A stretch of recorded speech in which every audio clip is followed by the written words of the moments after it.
Boa noite, boa tarde, bom dia. A hora que você estiver ouvindo isso e depois de quase 2 meses de férias, eu peço que rufem os tambores. Está começando mais um episódio do Entre Sumários Cast. E hoje nós vamos fazer uma pequena apuração sobre um dos livros que lemos durante o mês de janeiro. Agora, por favor, roda a vinheta.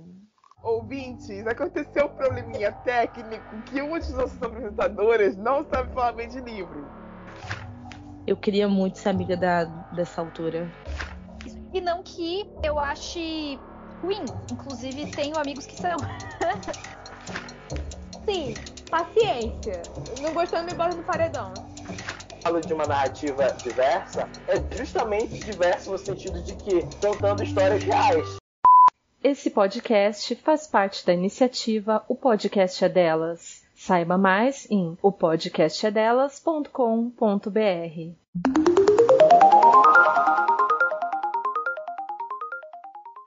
Pessoal, nós estamos de volta.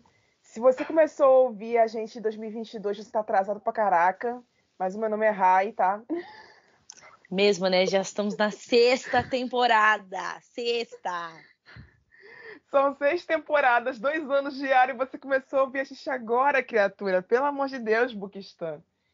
Enfim, o objetivo de hoje é a gente tentar antecipar o carnaval aqui, porque a gente está num impasse gigantesco com essa data comemorativa aqui no Brasil, porque no Rio de Janeiro e em São Paulo o carnaval foi adiado. A gente não sabe direito como que vai ser o carnaval em abril. Eu que sou católica, tô desesperada, eu não tenho mais ideia nenhuma do que vai acontecer. Caraca, cara, eu tô pensando assim, a minha família também é católica, tá? E a minha avó é católica fervorosa. Eu fico imaginando uma comemoração de Semana Santa com o carnaval. Vai ser engraçadíssimo. Mas será que Isso nós não sabemos direito como vai ser o carnaval em abril, mas a gente vai descobrir daqui a pouco. Para poder comemorar essa data antecipadamente, já em fevereiro, apuração. Que a apuração é aquele evento que ocorre logo depois que os desfiles acontecem, os desfiles das escolas de samba Rio e São Paulo, pelo menos, onde se junta um grupo de jurados e eles dão notas para vários quesitos até conseguirem escolher o pódio das 6 campeãs de cada ano. Sempre dá confusão nessas horas. Eu sempre lembro da apuração que roubaram o resultado. Sim, de 2010 ou 2011, de São Paulo, que apareceu um cara roubando tudo quanto é papel. Eu amo! Cara, aquilo ali foi o auge. Enfim, é uma coisa que todo brasileiro precisa assistir de vez em quando para ver o barraco acontecendo pelos motivos mais inusitados possíveis. Sempre gente chorando, gente rezando, gente bebendo, gente xingando. Batendo na mesa, achando que é truco. Cara, é muito desordenado a apuração de São Paulo e do Rio de Janeiro. Um negócio muito estranho. Vocês precisam assistir isso. E esse ano que vai vir em abril deve ser um negócio melhor. Vamos lá. Vou explicar para vocês como é que funciona a brincadeira para vocês fazerem aí de casa quando vocês estiverem com os seus livros nas mãos. A apuração é um sistema onde os desfiles das escolas de samba são avaliados por um time de jurados, onde a nota mínima para cada quesito é de 5 e a máxima é a nota 10. Depois de contabilizar as notas desses jurados, a escola com o maior número no saldo final é declarada campeã do carnaval. Então, a nossa apuração literária vai funcionar com os quesitos a seguir. Comissão de frente. Nesse quesito, nós vamos avaliar com uma nota entre 5 e 10 como se inicia o livro escolhido por cada uma de nós. Fantasia, como o elemento magia descrito no livro, e caso seu livro não seja de fantasia, você pode atribuir a nota como vestuário é descrito dentro da obra e se ele realmente auxilia na sua imersão. Alegorias, todo mundo sabe que em livros fantásticos ou não existem momentos de transformação inseridos, seja a transformação de humano para alguma coisa inanimada, humano para alguma coisa monstruosa, ou de plot twist mesmo. Esses quesitos serão avaliados aqui nas alegorias. evolução. O livro que você escolher evolui para algum lugar? Ou ele só fica parado no mesmo canto o tempo inteiro? Enredo do livro, que está no lugar do samba enredo, a gente vai ver se o enredo do livro que nós escolhemos valeu a pena ser lido e se ele cumpre o que prometeu na sinopse. E o arco final é se o final vale a pena, se o final é tudo aquilo que a gente espera, ou se ele é realmente uma porcaria e nem bem estruturado ele é.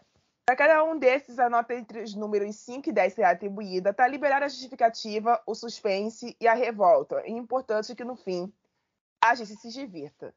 Vambora! Bom, o livro escolhido por mim é A Queda dos Pássaros Brancos, da escritora brasileira Ariane Munhoz, publicado no ano passado pela editora Delphi. Em um resumo muito pobre sobre o que se trata esse livro, é um compilado de contos sobre assassinatos. Todos se passaram no mesmo vilarejo na Alemanha. A ordem não é exatamente cronológica, mas todos eles se passam num estágio muito forte da Segunda Guerra Mundial. Caramba, esse livro é muito a tua cara. Oferece alguns gatilhos, fala de abuso sexual, tem muita cena com sangue jorrando, abuso infantil, episódios de esquizofrenia, e tem gatilho a dar com pau nesse livro. Putz, nossa senhora.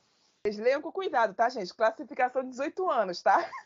Mas o conjunto é um bom suspense dramático e é uma média ficção histórica, porque é pobre de documentação do período tratado. Bom, eu vou começar a atribuir as notas agora e logo depois que eu vou falar cada uma, eu vou justificando brevemente as razões pelas quais eu coloquei essas notas, mas eu vou tentar me esforçar para não dar spoilers. Nota 9.0 para a comissão de frente desse livro. Por quê? A gente já começa com um assassinato abrindo o livro, só que essa cena em específico, dessa morte, ela vem de uma forma inesperada, que você fala assim, para um suspense isso é bom. Mas a forma como ela é arquitetada, o antes, o durante o ataque e o depois do ataque, é um pouco esquisita. Talvez eu esteja enferrujada com o gênero do suspense dramático, mas eu vou tentar explicar o que eu senti. Ela começa uma cena muito calma, aí acontece uma explosão. Bum! Beleza, sai a explosão. Calmaria de novo. Vem a cena da calma, continua calmo, e explode com a morte. Sair do cenário da morte, o assassino vai embora e dane-se. Pra onde ele foi? Quem era esse cara? Da onde ele veio? São perguntas que não são respondidas. Então é por isso que eu não posso dar 10. Entendeu? Bom, é plausível.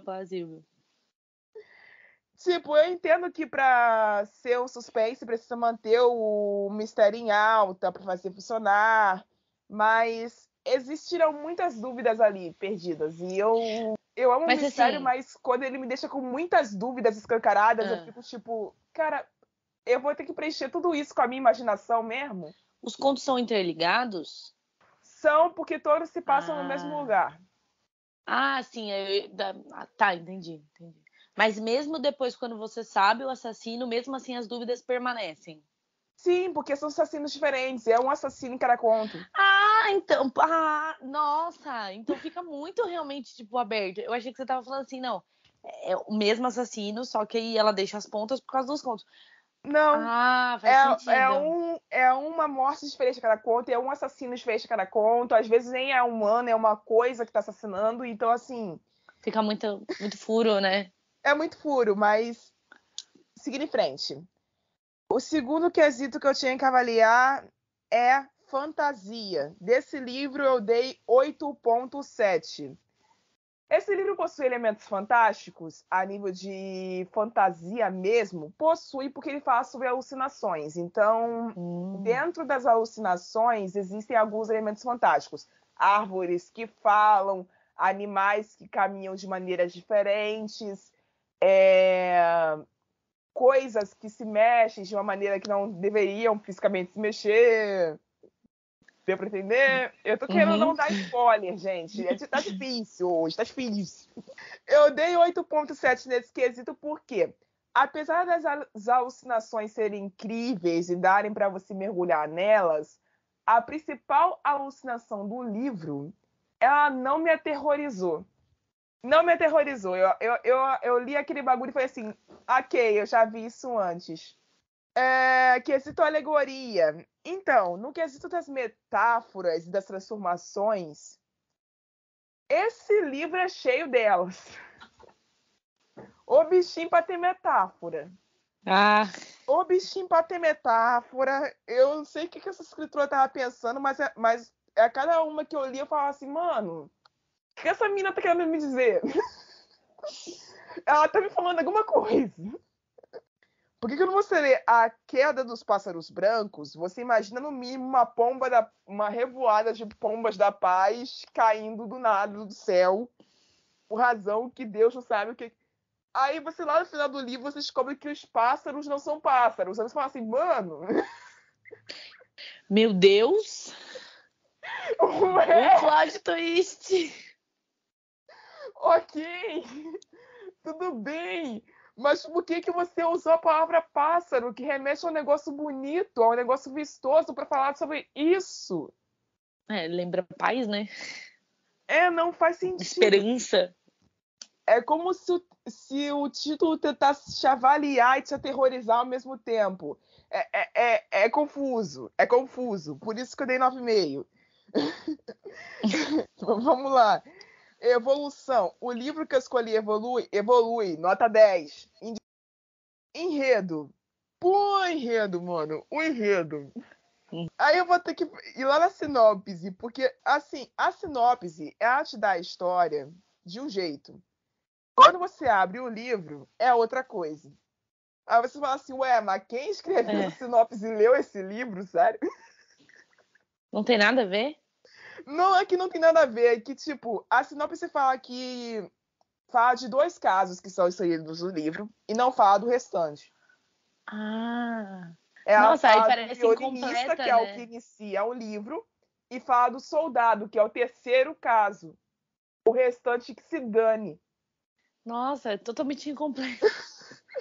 Então, aí vem e pega esses 2 personagens, né, que aparecem em tempos completamente diferentes, e coloca que eles vão se encontrar nesse vilarejo por razões inusitadas, em meio a uma sucessão de assassinatos ocorrendo de formas muito estranhas.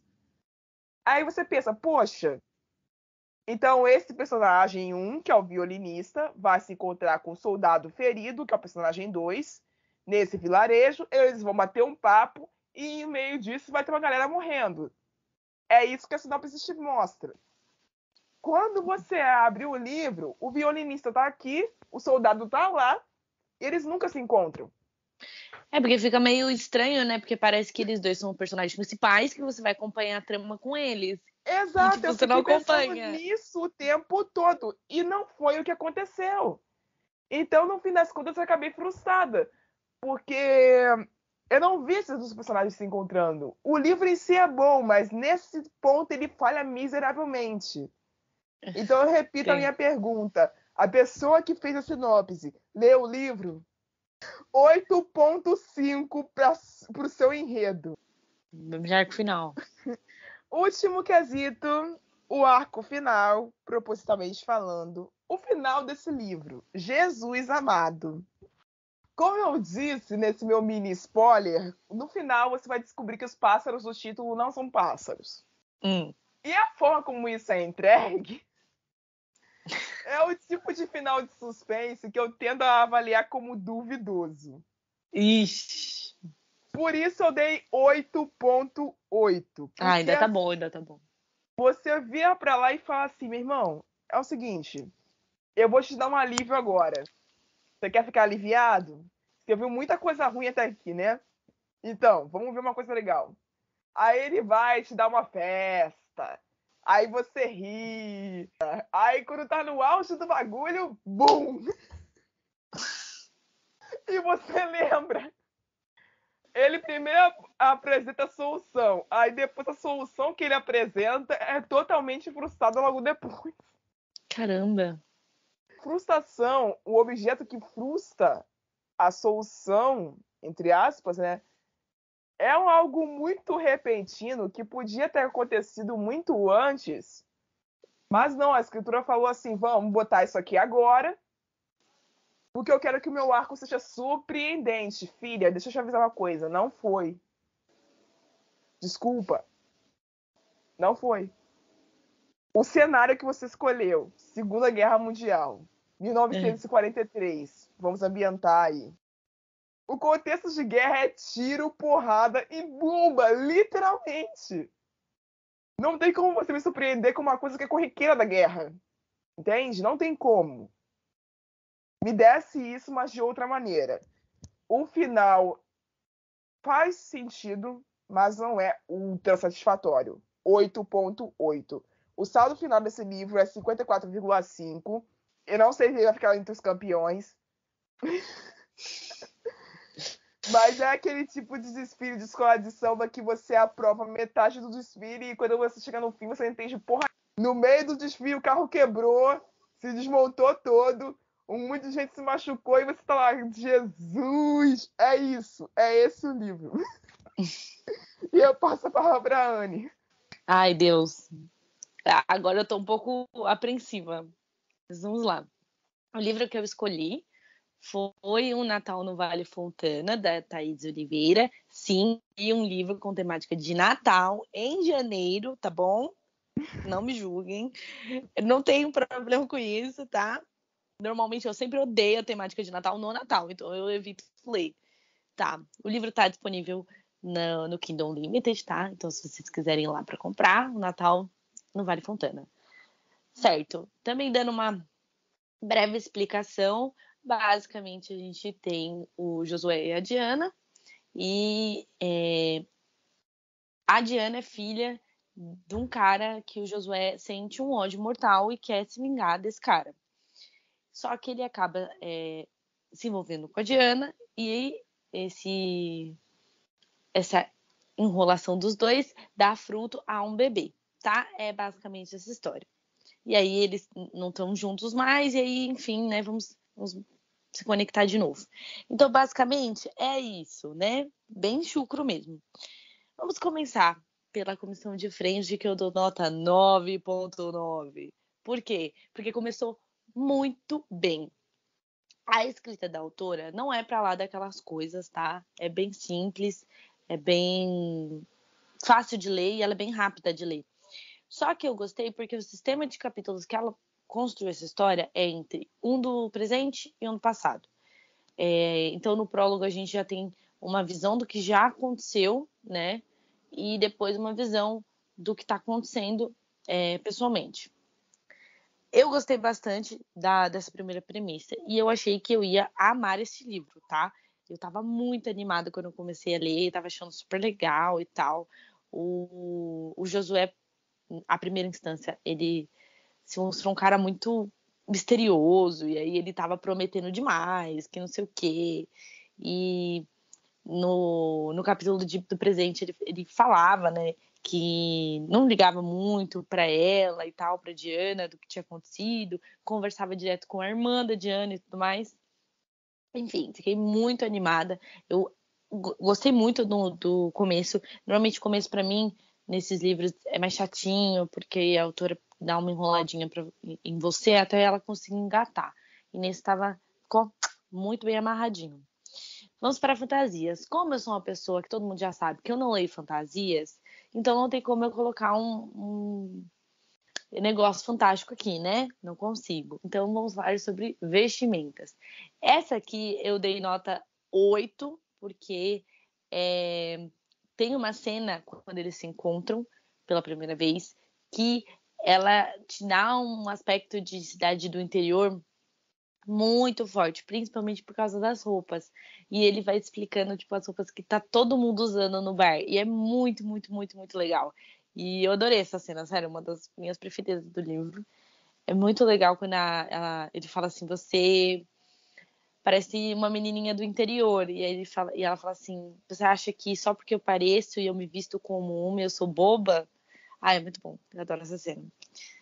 Enfim, vamos coisas que nem tem muito o que falar, porque essa cena acontece uma vez só. Eu dei 8 porque não tem tanta constância nas vestimentas, até porque depois ela engravida, né, gente? Então ela não vai ficar usando o cinto de fivela o livro inteiro.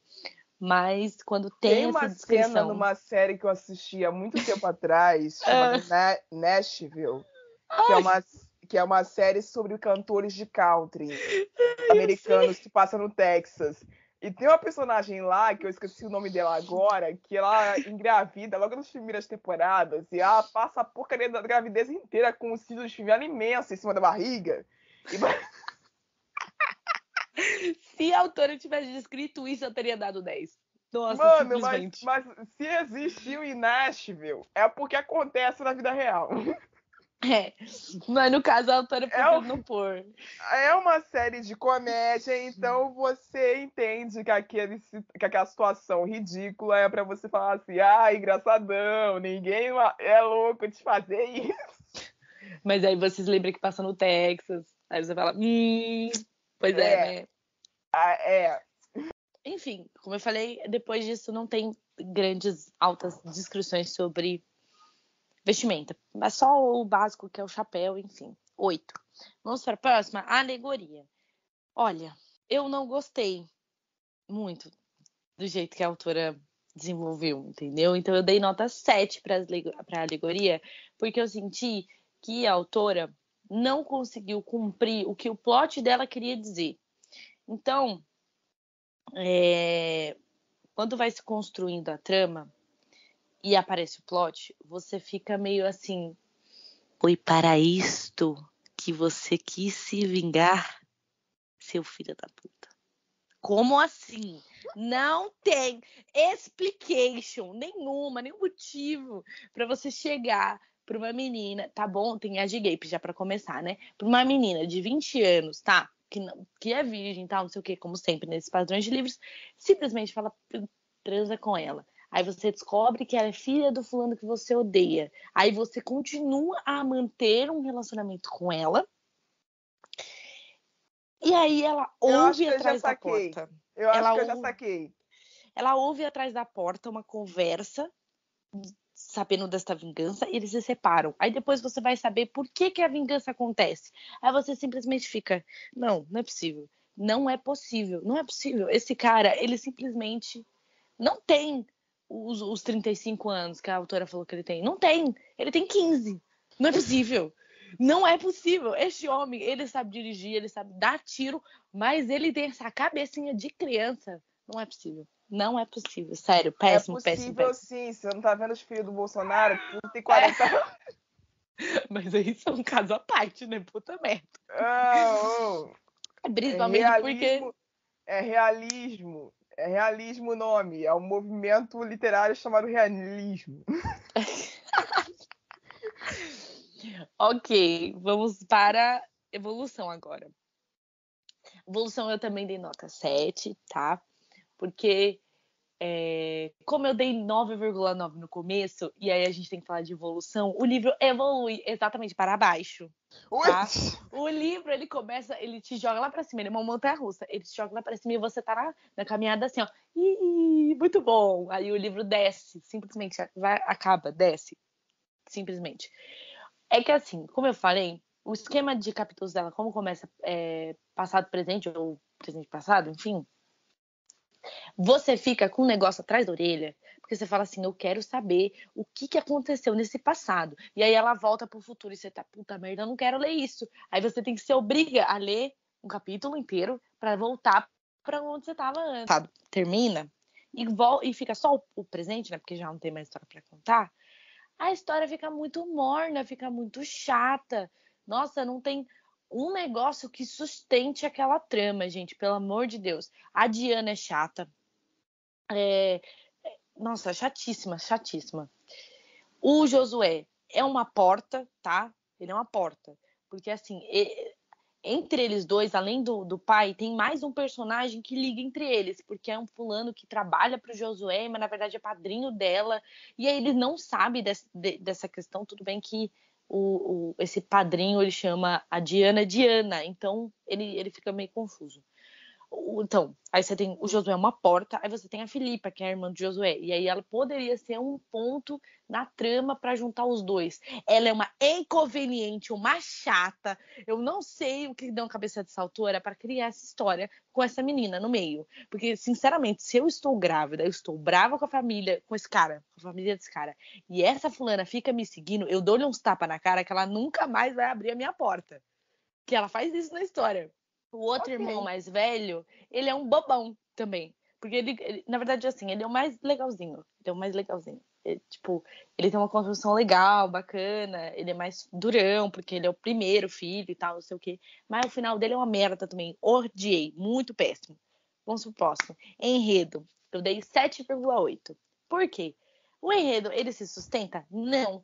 Ele melhora? Não, mas ele cumpre o que tá na sinopse, ele cumpre de uma forma ruim. A autora fez a sinopse na Amazon de uma forma muito bonitinha, com banner, sabe, para chamar atenção, bem coisa de editora grande. Ela você tem o que a autora coloca lá, que é uma herdeira com problema na família, um amor que começa por vingança, um fazendeiro que tem esse desejo de vingança e eles sendo intensos. De intenso não tem nada, tá? Esse aqui ela errou, foi bem ruim. Essa daqui realmente, ela mentiu, ela tá mentindo pra você, não tem intenso não. As cenas de sexo também são bem morna, bem michuruca, achei péssimo também, tá? Só que ele cumpre, é basicamente isso. Você tem os dois se encontrando, acontece uma faísca, eles ficam juntos, ela fica grávida, e aí eles se separam por conta disso, e depois tem um motivo por qual eles se separaram, que é horrendo, péssimo. Simplesmente. E vamos para o arco final, que simplesmente eu dei 6,5. 6,5. Aí vocês perguntam, por quê? O arco final, esse livro, ele é de uma série. Ou seja, a autora está trabalhando para criar o Vale Fontana, sei lá, como uma série de livros que vão acompanhar vários personagens que, ao decorrer dos livros, eles vão se conectando. Então, eles vão aparecendo no meio do livro para, no final, você ter uma pitada do que estaria acontecendo. Incrível que essa autora, ela coloca na dedicatória, lá no comecinho, não me peçam história de fulano, de ciclano, não sei o quê, porque eu vou ficar louca, porque eu já tenho um planinho para todo mundo. Aí eu fiquei pensando, junto com a trama que eu tava lendo, tem duas possibilidades de casal. Uma da chata da Filipa e uma do irmão mais velho. Só que, até então, do jeito que a autora construiu, parece ser a do irmão mais velho. Mas como a autora ela vai te inserindo para algumas coisas, é simplesmente péssimo. Péssimo. Porque ela te dá um puta spoiler no meio do negócio. Sabe? Porque o irmão, você no começo da trama, ele tá arisco, não quer saber do amor, não quer saber mais de casar, porque a mulher simplesmente largou ele e ele tá lá. Enfim, ódio. Aí essa mulher simplesmente aparece, porque aparece uma criança no meio da história e fala: olha, eu sou sua filha. Assim, jogado. E aí essa mulher retorna pra vida dele, e aí ele quer até se conectar com a filha dele, que ele perdeu, se não me engano, 5 ou 8 anos da vida da menina, então ele quer se reconectar. Só que aí no Natal eles meio que tá tudo bem, que eles vão meio que se pedir em namoro, uma coisa assim. Péssimo, eu não gostei. Aliás, eu acho que se esse cara ficar com essa mulher, ele é um trouxa. Do final da Diana com o Josué, que é Josué Filipe, tá? É isso que eu esqueci de colocar. Senhora do Bom Parto. Tá tudo bom. Esse bom. É Josué Filipe? Não sei, eu sei que tem um Josué e tem um Filipe, e o Filipe é o principal. Pra mim, Josué Filipe fica até mais chique do que qualquer coisa. Enfim, eu só sei que o final deles é bem morno, chato, sabe? Porque ele fala pra ela assim: passa o Natal na minha casa. Eles passam o Natal junto e eles ficam de boa. É isso. Chato, péssimo. Eu acho que a autora, ela prometeu demais e cumpriu de menos. Foi isso até que quando eu fui dar a nota, eu falei. Por quê? Eu acho que faltou um pouquinho mais de drama. É porque o livro só tem 230 páginas, e graças a Deus que tenha 230 páginas, porque se a autora alongasse mais, ia ficar péssimo, mais do que já é, entendeu? É um livro bem mediano, com muitos pontos negativos, porque claramente eu tenho muito a reclamar. E é isso, gente. Então, numa discrepância enorme aqui nesse podcast. E aí nós vamos esperar as opiniões das nossas outras duas apresentadoras que virão na pós-edição. Provavelmente o da Anne vai ser a tal da escola rebaixada por grupo de acesso. Eu espero que seja. Como livro dessa tag, eu escolhi o Garotos Mortos Não Contam Segredos, o último, que é...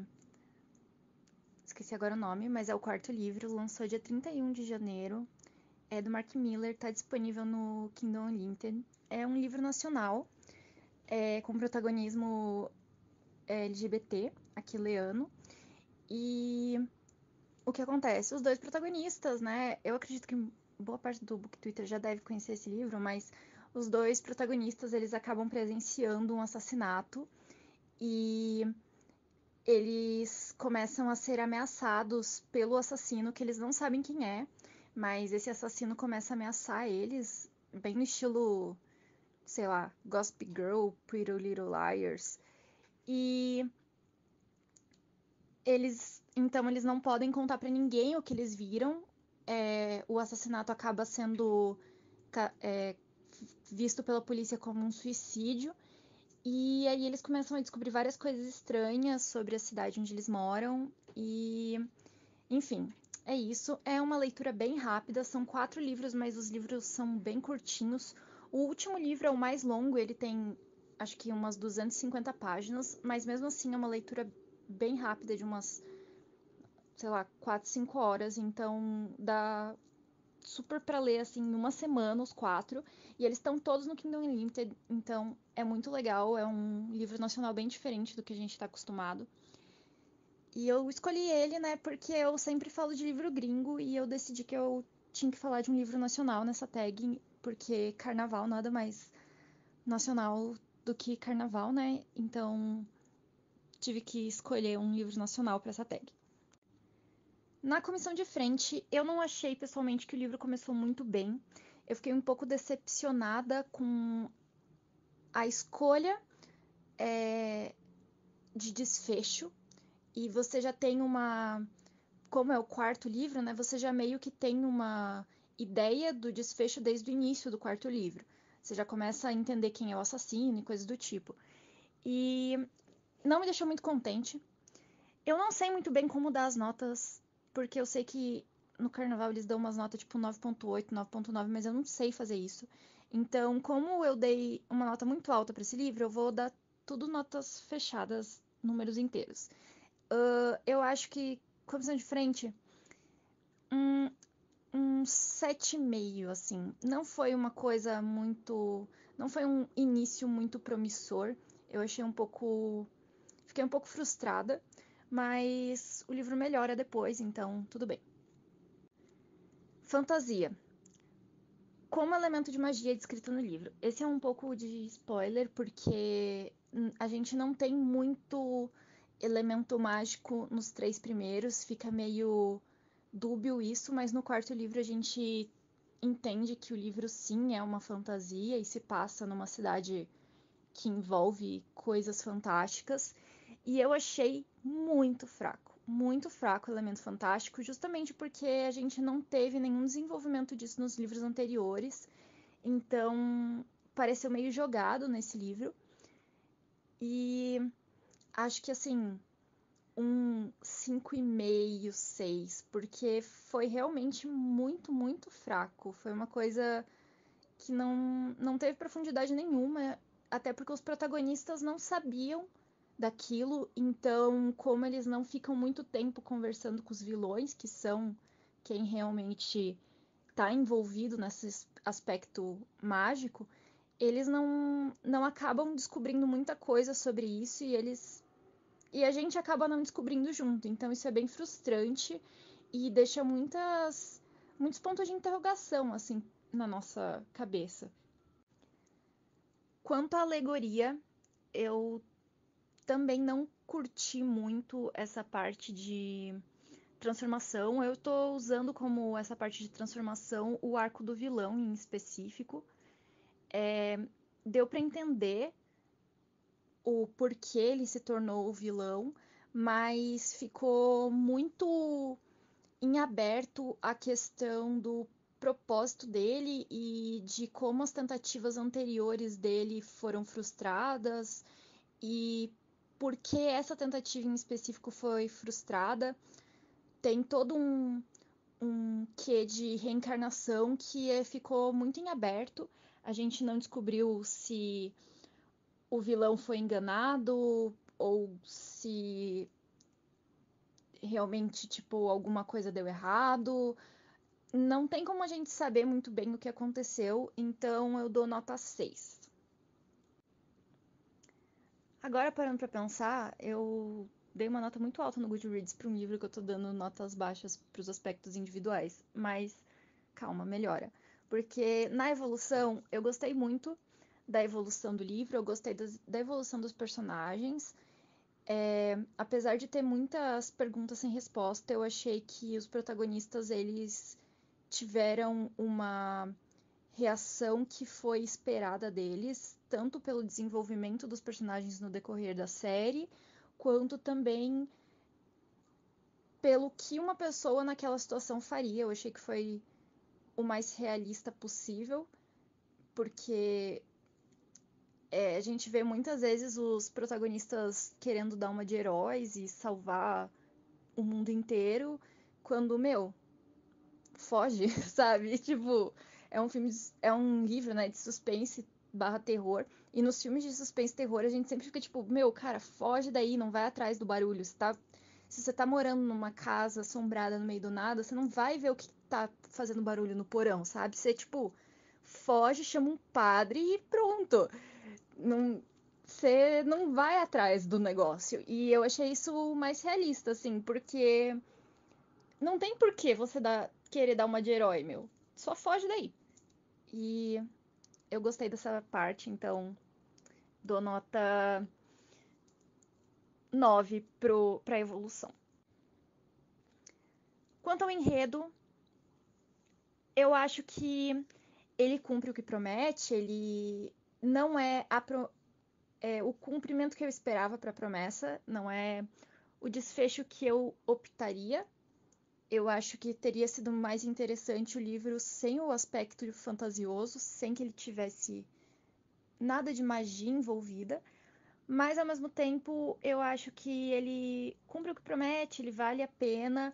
É uma leitura muito legal, muito diferente, como eu falei, do que a gente está acostumado a ter no Kindle Unlimited em aspecto de livros nacionais. É uma coisa que eu lembro de ver assim só com a Juliana Daglio, que é a minha autora favorita de fantasia nacional, assim. Então, essa questão de ter o terror muito presente, assim, de ter o medo como o principal motivador dos personagens, eu achei muito legal. Acho que o Mark Miller escreve muito, muito bem. E isso que faz com que os livros dele sejam sensacionais, porque mesmo que o plot não seja o mais forte, a forma como ele escreve é tão legal que você fica preso naquilo e você não consegue parar de ler até terminar. E aí, quando você termina, você diz: é o melhor livro que eu li na minha vida. Aí depois, quando você para pra pensar, você se toca que não é realmente o melhor livro que você leu na sua vida, mas ele é muito envolvente. Então, eu acho que o enredo eu daria nota 8. O arco final do livro, ele é bom, ele não é muito bem estruturado, porque a gente fica meio sem saber o que acontece depois. Ele não tem. Ele fica numa situação muito aberta, então é um pouco frustrante. Mas eu entendo que foi a intenção do próprio autor deixar essa coisa assim de filme de terror, de o vilão vai ou não vai voltar e coisa do tipo. Mas eu gostei, achei legal, interessante, achei uma coisa plausível tanto para o desenvolvimento dos personagens quanto para se isso acontecesse na vida real. E nota 8,5. Bom, quanto ao livro do Mark Miller, eu acho que é muito legal, é uma leitura que vale muito a pena e que quem não está acostumado a ler nada nacional ou quem tem um pouco desse receio, eu acho que é uma leitura muito boa para se iniciar, porque ela é muito imersiva, você realmente se apega aos personagens e eles são muito bons, assim, o terror é muito legal, o suspense é muito legal, e é uma leitura que vale muito, muito a pena. Então, eu espero que todo mundo pegue, tire um pouquinho do seu tempo lá na Amazon, no Kindle Unlimited, e leia o livrinho, avalie, vai lá no Scoob, no Goodreads, coloca ali uma notinha, uma review, porque ajuda muito os autores. E é um livro que tá de graça no Kindle Unlimited. Kindle Unlimited foi R$1,99 uns dias atrás, então vale muito a pena. Leia esse livro. E é com isso, com essa zoeira, que a gente vai embora. Estamos de volta. Até semana que vem. Até semana que vem. E tchau. Beijos. Tchau, tchau. Você ouviu um programa participante da rede Podcast é Delas, uma iniciativa que fornece toda a infraestrutura necessária para mulheres hospedarem e publicarem os seus podcasts. Para fazer parte, entre em contato conosco através do site opodcastadelas.com.br ou através das nossas redes sociais, como @opodcastadelas.